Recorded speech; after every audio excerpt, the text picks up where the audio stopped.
roti jala. Ni dia punya cetak.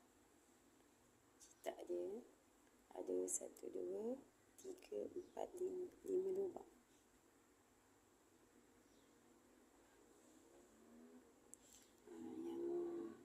Yang ni dah siap. Saya dah siap apa ni? Dah siap masak. Yang ni yang baru lepas diangkat tapi belum dilipat lagi. Okey, sekarang saya lipat. Macam ni je lipat dia. Gitu. Lepas gini.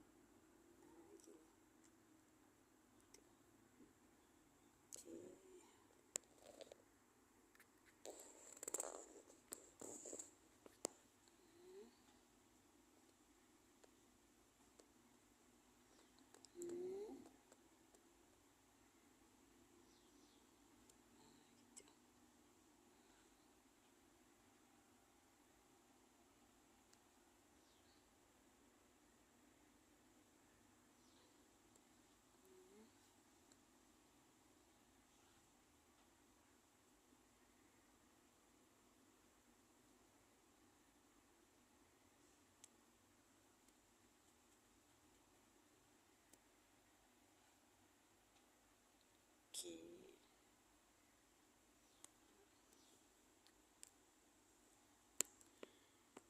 Ni bagusnya lepas siap masak tu terus apa ni dilipat. Tapi ni saya nak tunjuk macam mana saya lipat. Sebab tu saya kumpulkan dulu. Gitu. Ni ke sebelah kanan pula. Tadi sebelah kiri. Okey. Ini satu adunan dalam satu cawan tepung. Okey, dah siap.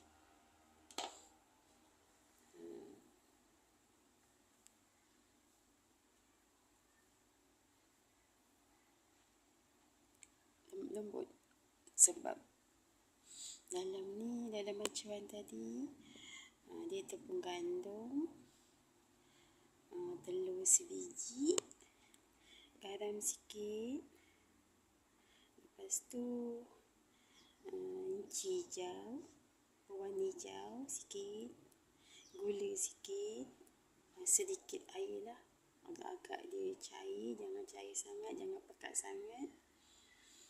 Lepas tu kita kacau-kacau. Bila dah kacau tu kita blender. Lepas tu kita tapis. Barulah kita apa ni masak dia dekat atas kuali non-stick. First kualinya saya taruh dalam minyak sikit je, buat macam syarat biar dia tak lekat.